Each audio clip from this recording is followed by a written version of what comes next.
Et voilà, on se retrouve pour l'exercice 5 et l'exercice 6. On va faire ensemble tout de suite. Alors, pour l'exercice 5, ça va être un algorithme de résolution. On peut utiliser cet algorithme pour résoudre le problème qui nous sera demandé. Donc, sur le texte suivant. Si la licorne est une créature mythique, alors elle est immortelle. Si elle n'est pas mythique, alors c'est un mammifère mortel. Que la licorne soit immortelle ou qu'elle soit un mammifère, elle a forcément une corne. La licorne est magique si elle a une corne. Ok. Attention, mortel, ça ne veut pas dire pas immortel. C'est juste deux entités différentes. Ok. Et donc, on nous demande de transformer ce texte sous forme de logique propositionnelle. Donc, pour faire ça, ça va être relativement simple, vous verrez. On va prendre phrase par phrase et on va transformer. Alors, si la licorne est une créature mythique, alors elle est immortelle. Ce qui veut dire que mythique implique immortel. Ok. Ensuite, si elle n'est pas mythique, alors c'est un mammifère mortel. Ok. Du coup, si pas mythique, ça veut dire quoi? Ça veut dire que c'est un mammifère et qui est mortel. Ok. Ensuite, que la licorne soit immortelle ou qu'elle soit un mammifère. euh, Pardon. Que la licorne soit immortelle ou qu'elle soit un mammifère, elle a forcément une corne. Donc, si on a l'un des deux, donc si elle est immortelle ou qu'elle est un mammifère, donc immortelle ou c'est comme ça, mammifère, ça implique quoi? Ça implique que une corne. Ok. Elle a forcément une corne. Et derrière, c'est la licorne est magique si elle a une corne. Donc, corne implique magique. Ok. J'espère que vous avez bien compris. C'est pas trop dur normalement. On continue avec le point 2. Le point 2 dit convertissez le problème sous forme normale conjonctive, CNF. Pourquoi on fait ça? Bah, c'est parce que je vous rappelle que l'algorithme de résolution demande d'utiliser que des CNF. On va éliminer tout ce qui est pardon, double implication, implication, double négation, etc. pour avoir une forme CNF. Donc, on peut le faire tout de suite. Bah, la première, elle est assez simple à transformer. Je vous conseille d'aller voir la slide. Attendez, laissez-moi regarder. La slide 58 du module sur les agents logiques. Parce que ça vous explique plusieurs règles de déduction et d'inférence qui vous permettent en fait de transformer vos formules en CNF. Donc, ce qu'on a vu à la slide 58, c'est que ça, on peut le transformer comme étant égal à, avec un ou, et pas mythique. Ok. Donc, on peut faire la même chose. Ici, on a mythique. Ok. Et ensuite, on a un ou qui vient ici. Du coup, ça, si on utilise la loi de Morgan, pardon, si on utilise juste la loi de distribution, ça devient, c'est pas une implication ici. Je veux bien vous porter attention, c'est pas une implication qui est comme ça. C'est bien juste une flèche pour dire que c'est. Du coup, ça nous donne mythique ou mammifère et mythique ou mortel. Vous voyez? On arrive en CNF de plus en plus. Ensuite, on a la même chose, donc on rajoute un et un pas ici et on met un ou ici. On fait de Morgan et ensuite on distribue. Donc d'abord de Morgan, puis on distribue avec ça. Du coup, ça nous donne pas immortel. Je vais juste mettre un T. Pas immortel. Donc quand on a distribué là, c'est devenu un et ici. OK? Et quand on va distribuer ce ou dans le et, ça va redevenir un ou. Et donc on aura un ou, corne, et pas mammifère ou corne. OK? Et ça, on peut juste le transformer comme pas corne ou magique. Et du coup, on va avoir notre base de connaissances maintenant, c'est une conjonction de plusieurs disjonctions. Ok. C'est des conjonctions, et des conjonctions de quoi? De disjonction. Ok, c'est la même chose ici, conjonction de disjonction. C'est ça, avoir la CNF. Ok, on va continuer. Maintenant, avec l'algorithme de résolution, est-ce qu'on peut prouver que la licorne est mythique? Donc, on a vu dans le cours que pour prouver ça, l'algorithme de résolution, il marche comme ça. Il marche comment, pardon? En fait, on va essayer de prouver l'inverse de ce qu'on veut déduire. Donc, est-ce qu'on peut prouver ça?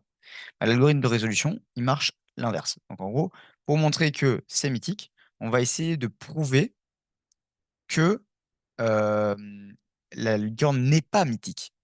Et en fait, si on arrive à obtenir la clause nulle, donc juste la clause nulle, alors on a prouvé via l'algorithme de résolution que c'était mythique. Ok. Donc ça, c'est ce qu'on va faire.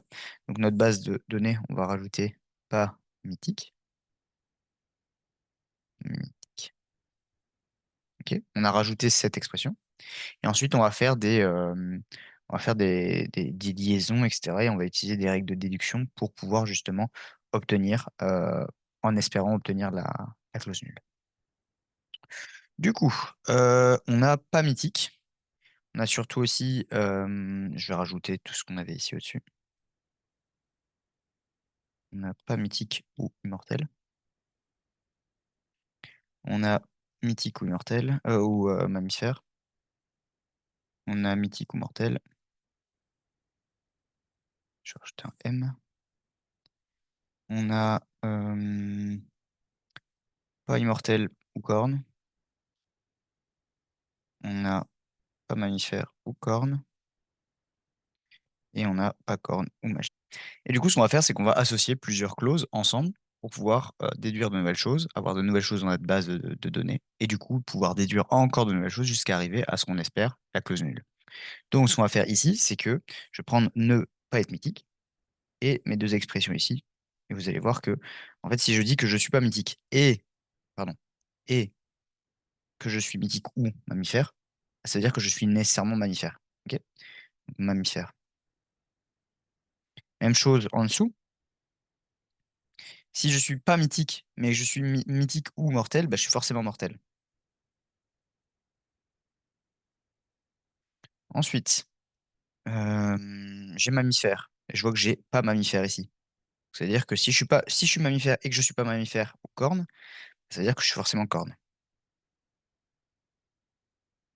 Et si je récupère corne, j'ai pas corne ici. Du coup, j'ai magique. Parce que je suis corne, mais il y a aussi pas corne ou magique, donc forcément, je suis magique. On se rappelle que dans la DB, on veut que la chose soit vraie. Donc au final, si on sait qu'on n'est pas corne, et l'autre expression c'est corne ou quelque chose, bah, c'est forcément ce quelque chose en particulier qui doit être vrai, parce qu'on sait que de toute façon, le côté corne sera faux. Ok. Et du coup, je récupère magique. Et là, en fait, on doit se poser la question. Donc, s'il vous plaît, ici, notez de quoi vous obtenez, hein. Moi, je ne l'ai pas noté. Il faut dire, voilà, j'obtiens un mammifère depuis le 1 et le 3. Voilà. Mais moi, je ne l'ai pas noté. Du coup, ben, j'ai magique. Est-ce que j'ai pas magique à un endroit? Non, j'ai pas mythique, j'ai immortel. Et en fait, on voit que ici, ben, je peux pas aller plus loin. Et si je peux pas aller plus loin, ça veut dire que je ne peux pas prouver que la licorne est mythique. Ok. C'est très important de dire ça. Ici, si je n'arrive pas à obtenir la clause nulle, ça veut dire que je ne suis pas mythique. Je ne peux pas prouver que c'est mythique. Bon, on va faire le deuxième, hein, le 4. Et on va faire la même idée. Et ici, qu'est-ce qu'on voulait prouver? On veut prouver que la licorne est magique. Donc, qu'est-ce qu'on veut faire quand on veut prouver ça? Ce qu'on va faire, c'est juste, on va rajouter à notre base de données, non pas mythique, mais on va rajouter pas magique. OK? Et voilà. Et du coup, qu'est-ce que ça fait? Pas magique, 5 et 6. Pas magique, ici, avec cette expression-ci, ça me donne pas corne. Oui, pas corne. Sauf que pas corne et ces deux expressions-ci, ça me donne pas mammifère et pas immortel.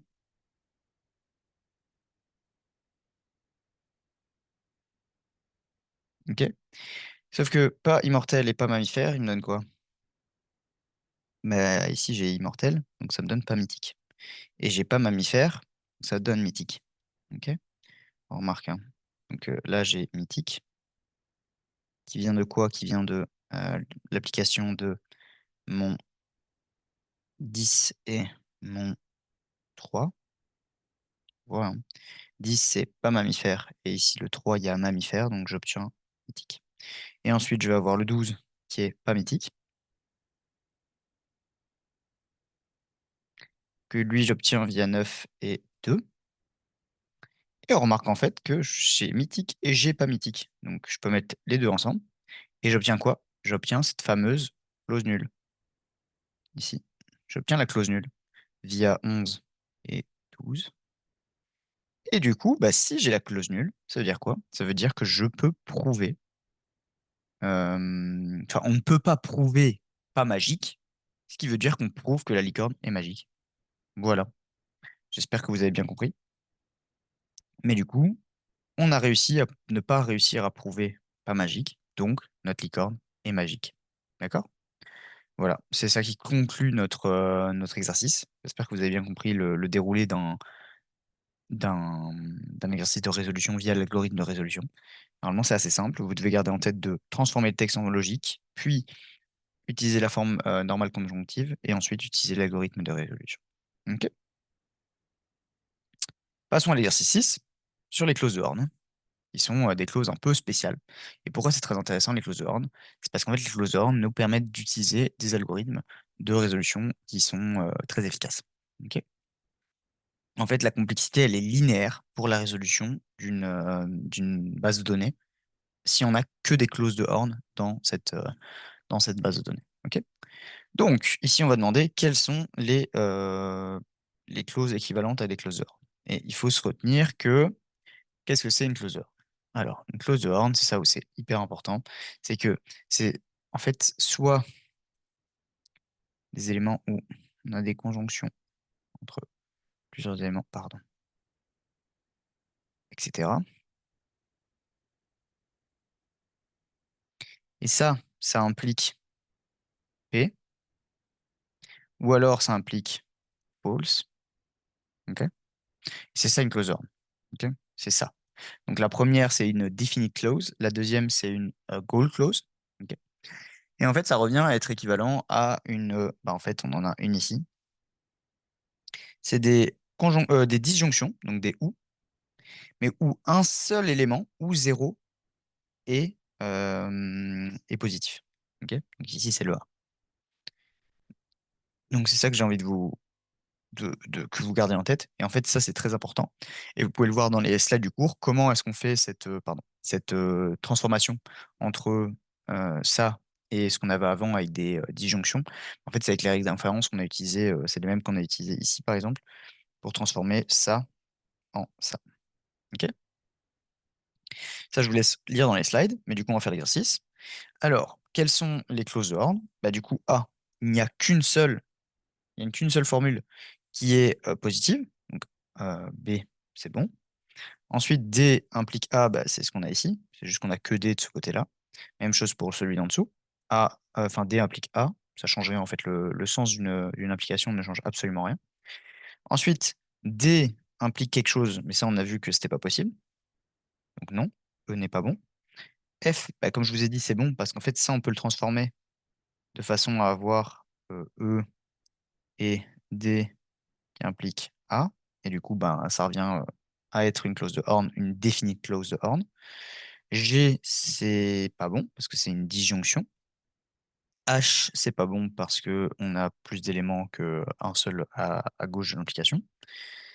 I, c'est bon, c'est une conjonction et il n'y a qu'un seul élément de l'autre côté. Donc I, c'est bon.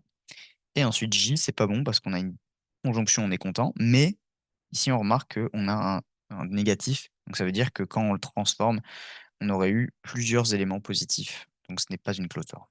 Ok. On va supprimer ça. On va supprimer tout ça. Puis, quel est l'intérêt de présenter le problème sous clause d'ordre? Bon, bah désolé, j'avais pas lu l'exercice avant de le faire. Mais, mais effectivement, du coup, ce qui se passe, c'est que ce que je vous ai dit est vrai. En fait, certains algorithmes vont utiliser les propriétés des clauses de Horn pour accélérer le processus de résolution. Par exemple, c'est ce qu'utilise le logiciel Prolog. Malheureusement, c'est très dur d'avoir qu'une base de données en, en cloud parce que c'est très très restrictif et il y a très très peu de problèmes qui peuvent être exprimés de cette façon-là. Mais si vous pouvez le faire, ben, c'est ce qu'on dit, c'est qu'il y a des algorithmes qui permettent de résoudre très très efficacement ce genre de problème. Voilà. Ben, merci beaucoup et on se retrouve pour l'exercice 7 et 8 qui sont deux questions d'examen, donc très important.